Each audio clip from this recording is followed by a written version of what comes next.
Anak-anak, kita sudah tiba di acara kegiatan penjelajahan. Setiap kelompok akan menjelajah menggunakan akses jalan yang berbeda. Walaupun tujuannya tetap sama, yaitu ke puncak.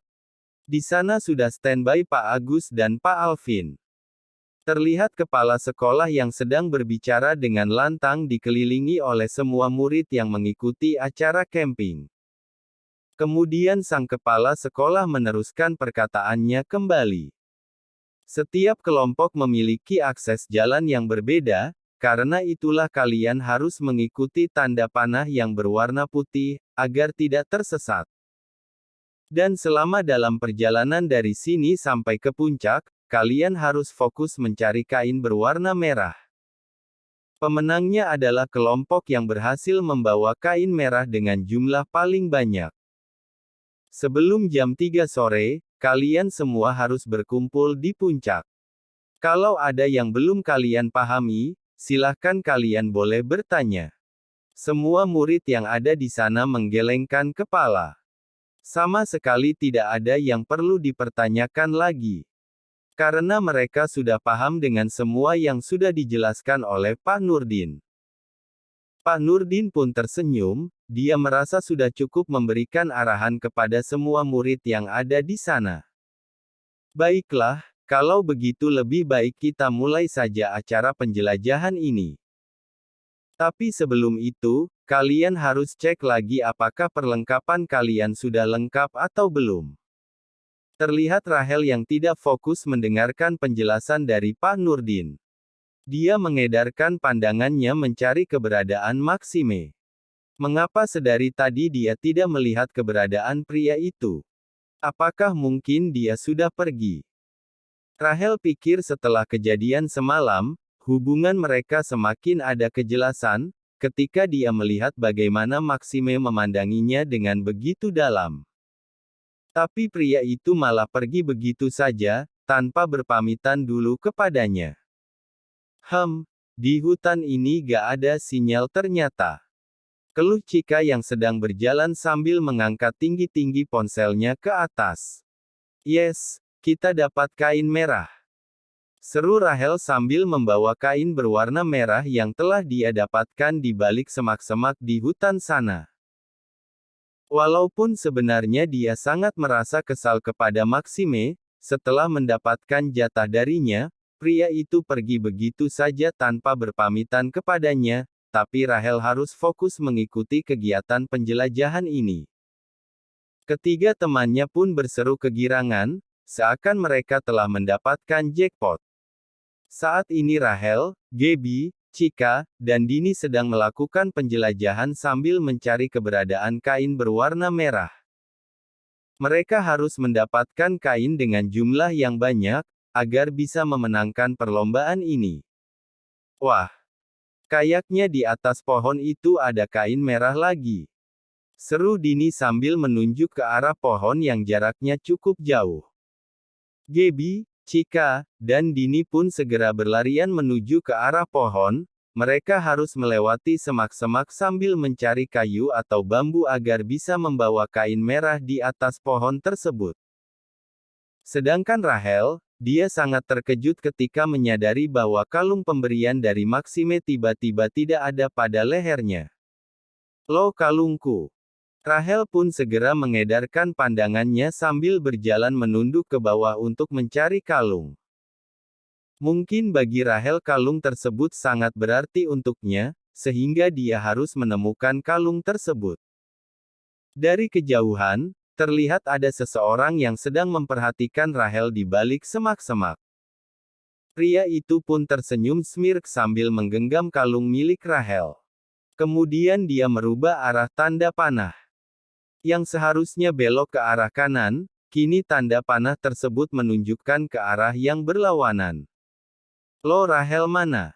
Tanya Gaby ketika dia menyadari bahwa ternyata Rahel tidak berada di sekitar mereka.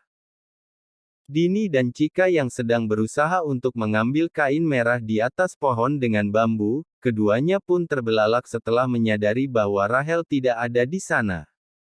Iya, Rahel kemana? Aku pikir dia ikut berlari di belakang kita. Chika berkata dengan nada khawatir. Ketiga gadis itu pun memutuskan untuk segera mencari keberadaan Rahel sambil terus berteriak memanggil namanya. Rahel, Rahel, Rahel. Sudah hampir 1 jam mereka mencari keberadaan Rahel, tapi sayangnya mereka tidak menemukan keberadaan gadis itu. Bahkan mereka tidak mendengar suara Rahel menyahut. Mereka sangat terlihat resah dan gelisah. Aduh, bagaimana ini? Sepertinya Rahel hilang. Mana ponselku, gak ada sinyal lagi. Keluh Gaby dengan nada khawatir. Sudah ketemu arlojinya? Tanya Pak Agus kepada Alvin yang baru tiba di puncak. Saat itu Alvin meminta izin kepada Pak Agus untuk mencari arlojinya yang kemungkinan jatuh ketika dia dan Pak Agus sedang melakukan perjalanan dari area camping ke puncak. Alvin pun menganggukkan kepalanya sambil tersenyum, dia menjawab pertanyaan dari Pak Agus. Sudah, Pak. Alvin berkata sambil menunjukkan arlojinya kepada Pak Agus. Baguslah kalau sudah ketemu. Kayaknya itu arloji mahal, sayang sekali kalau sampai hilang. Ucap Pak Agus lagi sambil mengamati arloji milik Alvin. Alvin hanya tersenyum smirk. Sebenarnya dia turun dari puncak bukan karena kehilangan arloji. Dia pura-pura kehilangan arloji, agar Pak Agus tidak mencurigainya. Saat semua murid sedang melaksanakan apel pagi, Alvin tidak sengaja melihat ada sebuah kalung tergeletak di dekat tenda milik Rahel. Dia sangat tahu sekali kalung tersebut milik siapa, sehingga dia segera menyembunyikannya. Alvin pikir rencananya akan gagal total gara-gara kehadiran Maxime. Tapi rupanya dia bisa melanjutkan rencananya yang tertunda berkat kalung tersebut.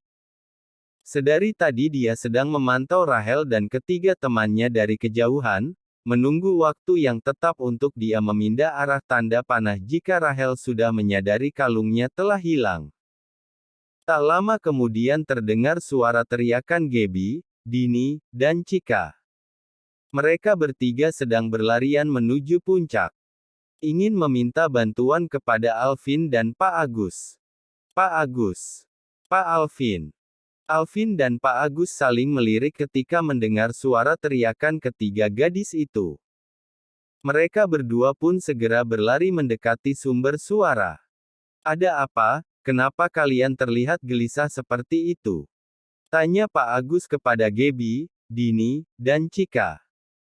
Rahel, Pak. Chika menarik nafas dalam-dalam, karena saat ini dia sedang ngos-ngosan, sangat kelelahan harus berlari agar bisa segera sampai ke puncak bersama dengan kedua temannya. Rahel menghilang, Pak. Rahel menghilang. Kok bisa?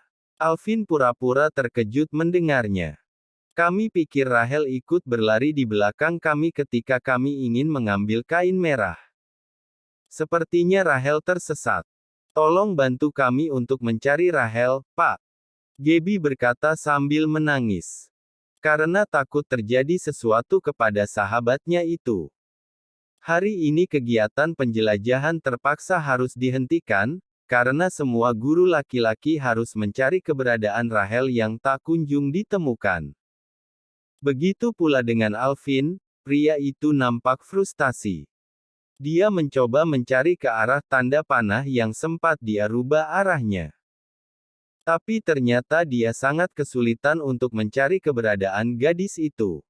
Sit, Alvin pun mengumpat. Sepertinya Rahel tersesat memasuki kawasan hutan liar. Sedangkan dia telah kehilangan jejak, tidak tahu di mana keberadaan Rahel.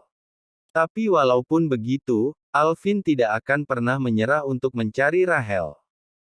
Dia ingin membuat dirinya adalah orang yang paling berjasa untuk Rahel. Agar Rahel tidak pernah menghindarinya lagi. Alvin akan melakukan apapun agar Rahel menjadi miliknya. Saat ini Maxime sedang mengendarai mobil sportnya menuju area perkemahan. Karena memang Maxime menyuruh Boy untuk membawa mobil satu lagi, sehingga Boy sengaja menyuruh seorang supir untuk membawakan mobil ke desa. Beberapa kali Maxime menghela nafas dengan berat. Dia sama sekali tidak terluka dengan kenyataan yang sesungguhnya bahwa ternyata Elsa dan Alvin rupanya sudah lama berpacaran. Yang membuat dia penasaran adalah apa alasan Elsa masuk ke dalam kehidupannya, sampai wanita itu telah tega menipu dirinya. Justru saat ini yang sangat mengganggu pikiran Maxime adalah kenyataan tentang kecelakaan ayahnya Rahel, yang rupanya ayahnya Rahel meninggal di malam yang sama dengan kecelakaan yang dialami kedua orang tuanya. Bahkan jarak kecelakaan orang tuanya hanya terpaut jarak 800 meter dengan arah jalan yang lurus dari tempat ditemukannya mayat ayahnya Rahel yang menjadi korban tabrak lari. Maxime yang sedang menyetir mobil, dia memegang erat dengan kuat setir mobilnya. Saat ini dia benar-benar sangat takut. Bagaimana kalau ternyata ayahnya Rahel meninggal karena tertabrak oleh mobil yang dikendarai oleh ayah dan ibunya? Jika seandainya semua itu benar terjadi, apakah Rahel akan membencinya? Bip, bip, bip. Ponsel Maxime berdering. Rupanya dia telah mendapat sebuah pesan dari Bu Tami. Tuan Maxime, bolehkah kami meminta bantuan Anda? Kami sudah melaporkannya kepada polisi, tapi harus menunggu 24 jam. Hanya Tuan Maxime yang bisa membuat mereka bisa secepatnya mencari keberadaan murid kami yang telah hilang. Maxime pun segera menghentikan mobilnya. Dia membalas pesan dari Bu Tami. Oke. Saya pasti akan segera mengirimkan bantuan ke sana. Kalau boleh saya tahu siapa nama murid yang hilang itu? Tak lama kemudian Maxime mendapatkan balasan pesan dari Bu Tami. Namanya Rahel Kalista, Pak. Maxime sangat terkejut ketika dia telah membaca balasan pesan dari Bu Tami. Pria itu tidak bisa berpikir jernih, segera mengendarai mobilnya dengan kecepatan tinggi. Dia tidak akan memaafkan dirinya sendiri jika seandainya terjadi sesuatu kepada Rahel.